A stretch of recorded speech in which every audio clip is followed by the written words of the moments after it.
Bienvenue dans Expertise en confidence, votre podcast qui part à la rencontre de profils inspirants d'experts. Alors le padel, je sais pas, mais le sport en tout cas, oui, je suis persuadé que quand on fait du sport à un certain niveau, forcément ça nous aide à déjà avoir confiance en soi. Donc quand on prend une décision, il faut être convaincant. Donc je pense que oui, le sport déjà l'aide. Le padel, c'est vrai, tu l'as dit, c'est un sport d'équipe, c'est un sport à deux, donc faut savoir communiquer. Donc sans doute ça a dû m'aider un petit peu, je pense, dans ma vie professionnelle. Des portraits de femmes et d'hommes inattendus, avec des témoignages de parcours différents. Enfin, notre métier ne va pas changer du jour au lendemain. Maintenant, il faut avoir conscience que les outils progressent. Après, il faut le voir comme une opportunité. Je pense que ces outils, ça peut nous faire gagner du temps dans la production sur des tâches à pas forte valeur ajoutée. Par contre, notre enjeu, c'est de transformer ce temps-là sur de l'accompagnement auprès de nos clients. Un moment de partage et d'échange à retrouver chaque mois. Je pense qu'il y a peut-être deux visions. L'intelligence artificielle, on peut avoir la crainte qu'au contraire, du coup, on n'a plus le contact client parce que finalement, moi j'ai connu l'époque où le client il venait apporter ses papiers. Disponible à l'écoute sur toutes les plateformes de podcast. Nous aujourd'hui, dans les profils de collaborateurs qu'on cherche, et en tout cas dans nos collaborateurs qu'on forme et à qui on explique un petit peu la vision du cabinet et nos objectifs sur 3 à 5 ans, c'est vraiment ce discours, c'est de dire contactez vos clients, appelez-les, allez les voir, allez dans les entreprises, mais surtout gardez le lien. C'est ce qui va nous permettre d'être toujours compétents et à leur écoute. Pour un moment de confidence d'experts comptables, mais pas que. Bienvenue dans Expertise en confidence et aujourd'hui je suis avec Alexis Salle. Vous êtes expert comptable au sein du cabinet ASB Conseil, installé dans la région toulousaine depuis 20 ans. Avec votre équipe, vous accompagnez les dirigeants avec une approche qui dépasse largement le cadre comptable classique en intégrant les enjeux fiscaux, sociaux, juridiques, digitaux de l'entreprise. Mais pas que, on en parle dans un instant. Chez ASB Conseil, vous défendez une certaine idée du métier, avec une expertise que l'on veut rigoureuse, bien sûr, mais aussi faite de relations de proximité, de confiance et un accompagnement personnalisé au service des décisions des dirigeants. Alexis, vous êtes aussi un ancien professionnel de paddle. Et alors, vous avez commencé quand le paddle n'était pas encore le paddle qu'on connaît maintenant. Ancien sélectionneur de l'équipe de France de paddle également aussi. En un mot, commençant, l'expertise avec vous se veut concrète, durable, profondément tournée vers l'humain et aussi par le sport. Bonjour Alexis, est-ce que cette bio vous convient? Est-ce qu'elle vous ressemble? Oui, bonjour, merci Rida de m'inviter à ce podcast. Oui, la présentation est assez fidèle à ce qu'on essaie de retransmettre à ASB Conseil. Donc c'est effectivement, le cabinet existe depuis une vingtaine d'années et on a toujours essayé d'être au service de nos clients, mais en respectant un ADN du cabinet proche de nos salariés. Et puis effectivement, tu as parlé du sport, c'est quelque chose qui nous touche. Mon associé est également très sportif et on a maintenant depuis 3 ans 2 jeunes associés pour un petit peu dynamiser notre cabinet et qui viennent elles aussi de carrière sportive. Donc un bon résumé. L'approche de ce métier, avant de parler du sport et de la manière dont ça peut influencer votre approche du métier, comment vous êtes retrouvé à naviguer dans ces métiers du chiffre et de l'expertise comptable? Est-ce que c'était une passion pour le chiffre? Est-ce que votre environnement vous y a conduit? Comment vous êtes arrivé là? Parce qu'on arrive rarement par hasard dans les métiers du chiffre. Alors moi, c'est vrai que j'ai toujours aimé les chiffres. J'étais plutôt très bon en calcul mental. Ma maman est professeure de maths, donc je pense que j'avais des prédispositions quand même sur les chiffres. Donc voilà, j'ai toujours aimé les chiffres. Et c'est vrai qu'en première, j'ai un oncle qui est expert comptable, qui était à Chambéry. Puis je suis allé passer quelques jours avec lui, il m'a présenté un petit peu le métier. On a fait quelques déjeuners que j'ai trouvé sympa. J'ai trouvé son métier finalement assez fun. Contrairement à l'image qu'on pouvait avoir, lui, il était tout le temps en clientèle. Donc voilà, on a passé 3-4 jours ensemble. Après, on est allé skier quelques jours à Tignes. Et puis voilà, mon oncle, c'était aussi un passionné de sport. Et j'ai toujours vu mêler son travail, le sport. Et je pense que ça a fait sens. Et je suis rentré et j'ai dit à mes parents, voilà, je vais être expert comptable. Ancien professionnel de paddle, mais dans la fin des années 90, début 2000, là où le paddle ne connaissait pas le succès qu'on lui connaît maintenant, à raison sans doute, puisque le paddle permet aussi de développer grandement ses réseaux d'affaires, et on en parlera peut-être ensemble.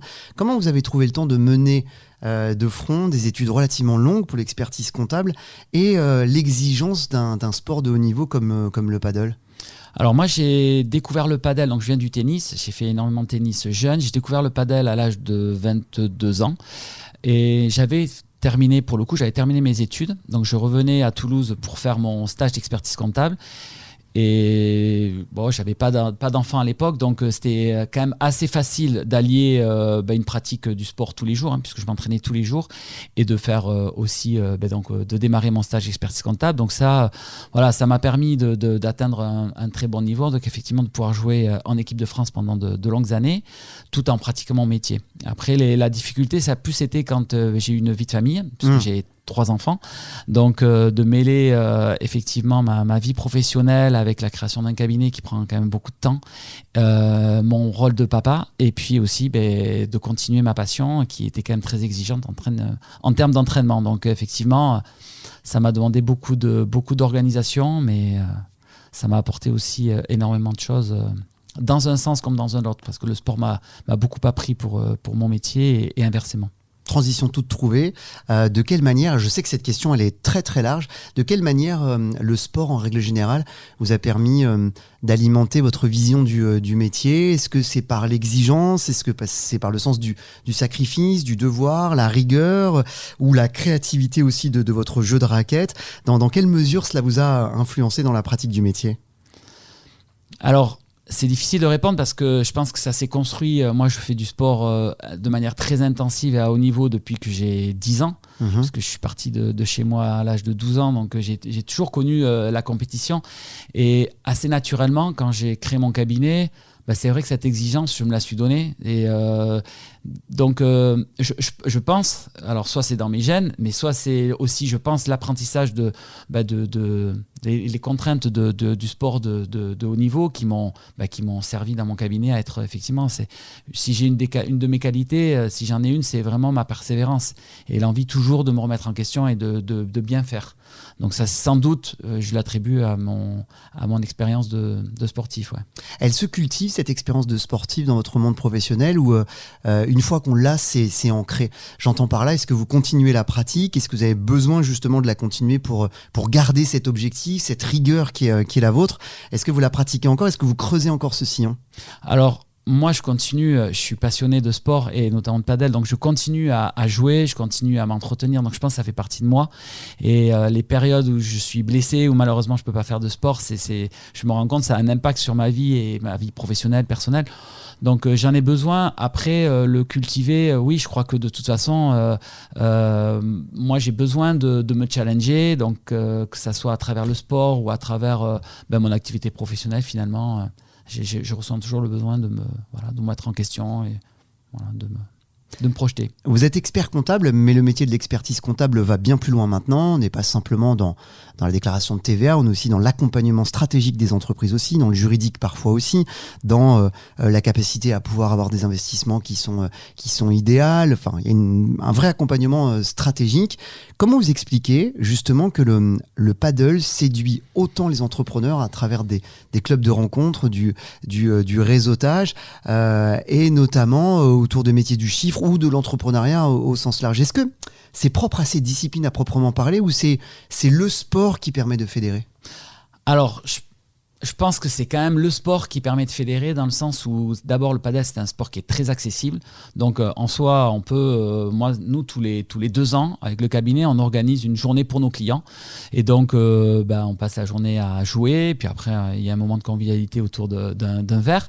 Mais c'est vrai que j'ai des clients qui me disent non mais j'ai jamais joué. Je dis mais c'est pas grave, justement venez essayer. Et donc et ils se ressortent tous avec la banane. C'est accessible. Donc ça c'est la grande force du sport. Je viens du tennis, je fais la même chose au tennis, je peux pas le faire. C'est trop dur, donc les gens vont s'amuser, mais pas vraiment. On va passer son temps à ramasser les balles, quoi. Ouais, c'est ça. Ça va être trop dur. Donc là, déjà, le sport en lui-même est beaucoup plus et s'y prête bien. Déjà premièrement. Et ensuite, c'est un sport qui aujourd'hui a beaucoup, en tout cas qui a connu son succès sur une tranche d'âge entre 35 et 55 ans. Donc c'est aussi une tranche d'âge où souvent on a des gens qui sont installés, donc qui professionnellement sont en recherche de réseau.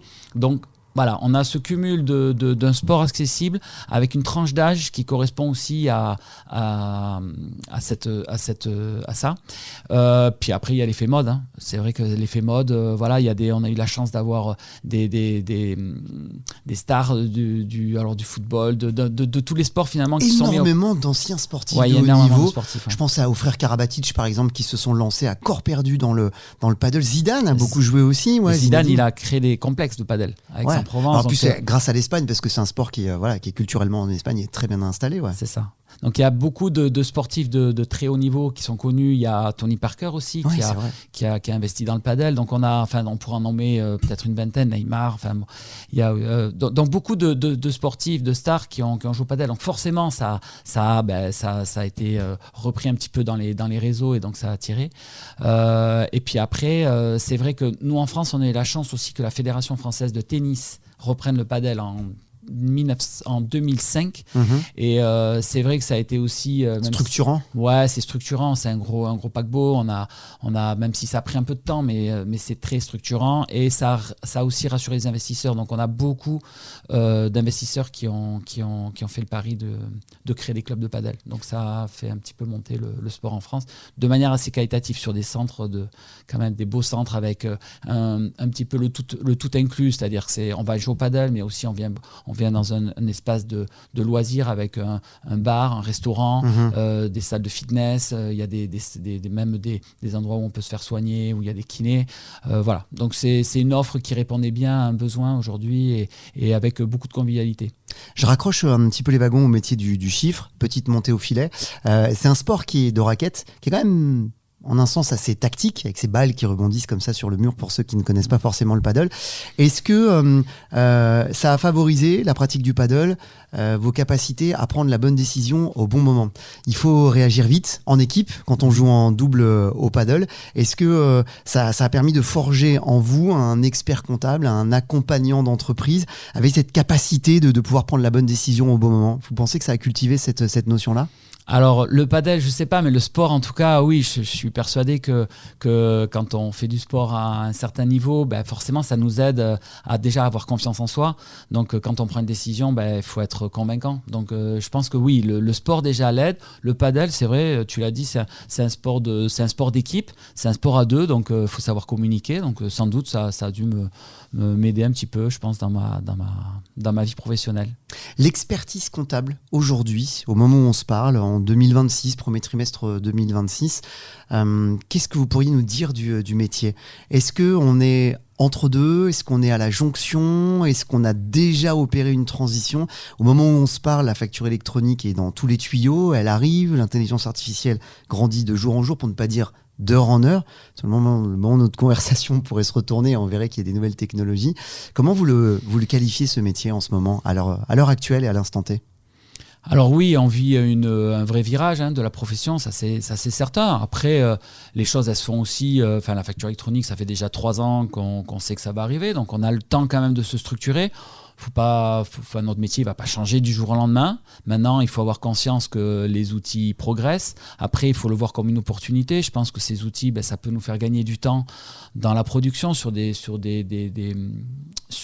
tâches à pas forte valeur ajoutée. Par contre, notre enjeu, c'est de transformer ce temps-là sur de l'accompagnement auprès de nos clients. Donc à nous de nous réinventer un petit peu et d'avoir conscience de cette opportunité qu'on a. Voilà, moi je suis assez confiant sur notre métier parce qu'en fait on se rend compte que souvent on n'a pas assez de temps avec nos clients, c'est-à-dire qu'on est pris par nos tâches un petit peu de tous les jours et nos clients finalement ils sont assez friands, je veux dire d'avoir notre accompagnement, le client il est content de pouvoir partager ses soucis avec un expert comptable. Donc je pense qu'on aura des tas d'opportunités pour être auprès de nos clients et continuer à exister et être un acteur de confiance auprès des entreprises. Oui, clairement, vous voyez ça, vous, comme une vraie opportunité. Il n'y a pas de danger. Je ne sens pas, en tout cas dans votre discours, de la peur ou quelque chose qui pourrait vous effrayer.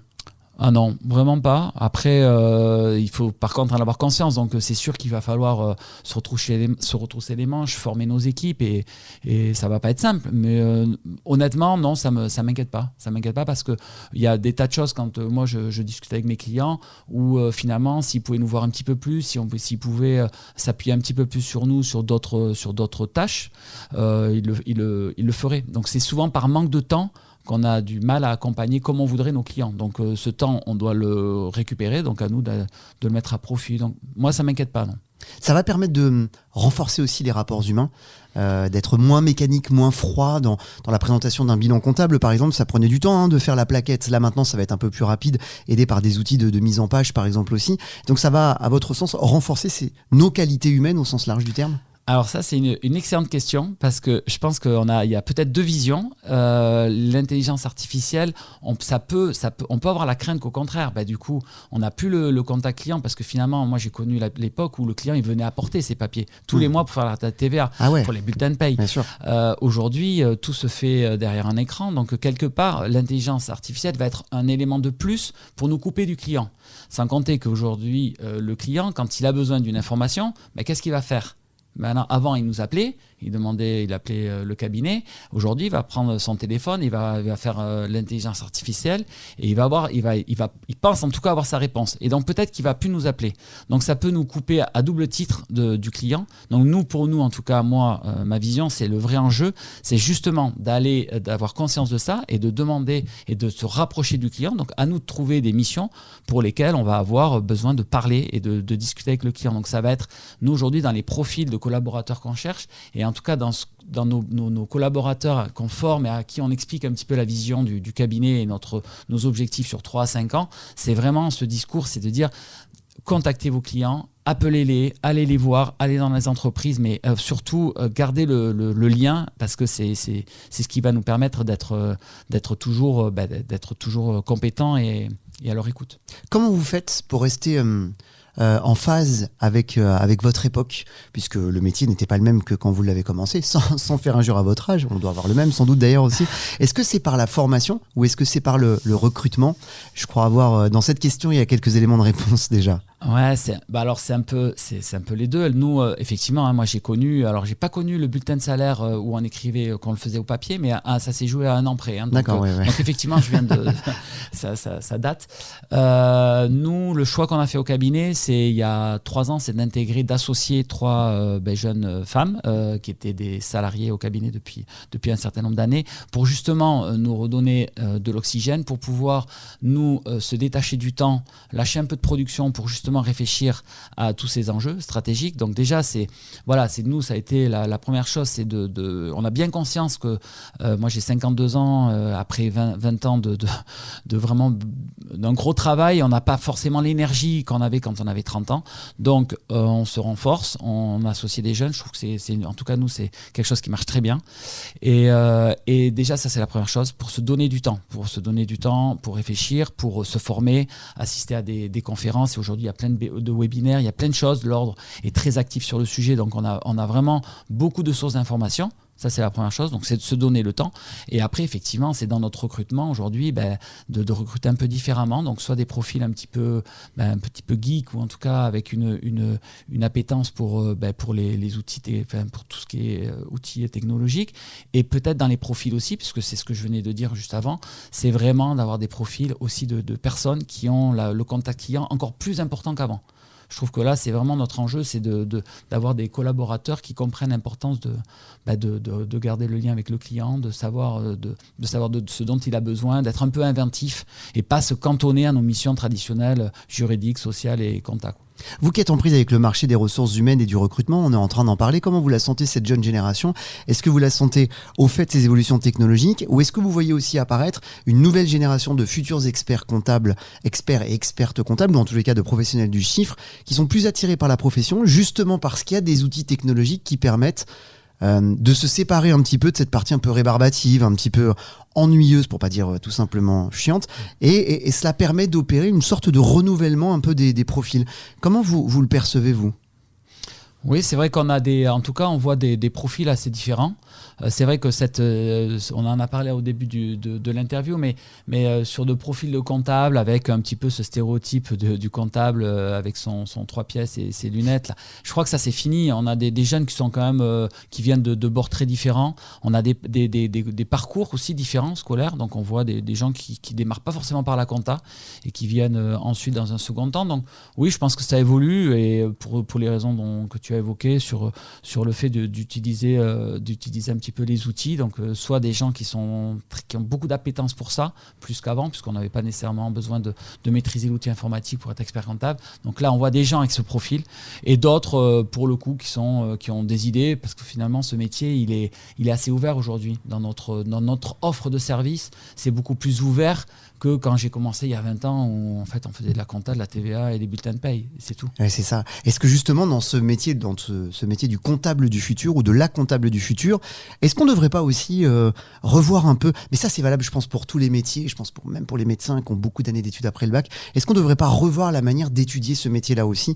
Il y a peut-être un côté bachotage ou apprentissage par cœur qui est plus nécessaire désormais maintenant. Est-ce qu'il n'y a pas une petite refonte ? Là je parle vraiment du professionnel que vous êtes, qui prend sa paire de jumelles et qui regarde le métier de demain. Alors après, on reste un métier quand même de technique, donc il nous faut quand même la technique comptable, fiscale, parce que ça nous donne les bases pour ensuite conseiller, donc ça reste important. Après, sans doute, en tout cas, au sein de nos études, un peu plus d'ouverture d'esprit sur peut-être d'autres métiers périphériques, c'est-à-dire vraiment, en tout cas, nous, au cabinet, moi, ce que j'ai essayé de m'appliquer, c'est de me dire, voilà, je suis chef d'entreprise, comment je peux aider mes clients dans tous ces sujets, finalement, dans tout. Moi, un client, il a un problème, je veux pouvoir l'aider à le résoudre. Alors, soit je sais le résoudre, mais sinon, si je ne sais pas, c'est d'être capable de l'orienter c'est les professionnels. Donc, c'est finalement de maîtriser un petit peu tout l'environnement économique et l'environnement d'un chef d'entreprise. Voilà. Donc, c'est peut-être ça aussi qui est important pour la nouvelle génération, c'est de vraiment s'ouvrir et ne pas avoir peur d'ouvrir certaines portes qui nous dépassent un peu, qui dépassent le cadre de la compta et tel qu'on l'a toujours vécu, quoi. Si je résume, en fait, c'est qu'il faut aiguiser sa curiosité en un sens, quoi. Il faut continuer peut-être plus qu'avant encore parce que le métier est moins dans des rails comme ça. Ouais, c'est ça. Ouais, complètement. Ouais. Je pense qu'il faut qu'on prenne la place un petit peu, qu'on prenne cette place-là et qu'on puisse vraiment être des accompagnants du chef d'entreprise. Encore plus que ça a toujours été le cas, hein. On a toujours eu cette vocation et cette envie, mais je pense que là c'est vraiment ça devient vraiment indispensable, ouais. L'entretien file, on arrive presque à sa fin déjà. Alors, on passe toujours un bon moment quand on a plein de choses à se raconter. La dernière question et la conclusion, c'est pareil, c'est de la projection, mais on fait plus appel à de la superstition. J'aime bien la poser. Elle est simple et compliquée. Est-ce que vous avez un chiffre porte-bonheur ou un chiffre qui vous parle ? Et si oui, pourquoi ? Est-ce que vous pouvez nous expliquer l'histoire autour de ce chiffre ? Et s'il n'y en a pas, pourquoi ? Parce que c'est toujours surprenant quand on est dans un métier du chiffre de ne pas avoir un chiffre. Je me dis toujours qu'un peintre a une couleur qu'il aime maîtriser. Soulage, c'est le noir, par exemple, et qu'il arrive à décliner. Et vous, alors Alexis ? Bon, alors moi, c'est le 7. Hein. Mais bon, voilà, c'est le 7. C'est un 7, c'est je viens du tennis. Hein. Ouais. Donc, pour gagner un match, il faut gagner 2 sets. Donc, moi, c'est le 7. Ça, c'est évident. Bon, ma femme est née le 7 aussi. Ah. Donc, il y a des signes. Mais voilà, non, là, il n'y a pas... C'est le 7. Et vous faites des choses en conséquence avec le 7 ou pas ? 7 collaborateurs, 7 jours dans la semaine ? Non, je ne suis pas allé jusque-là. Non, ça ne va pas jusque-là. Non. Une explication.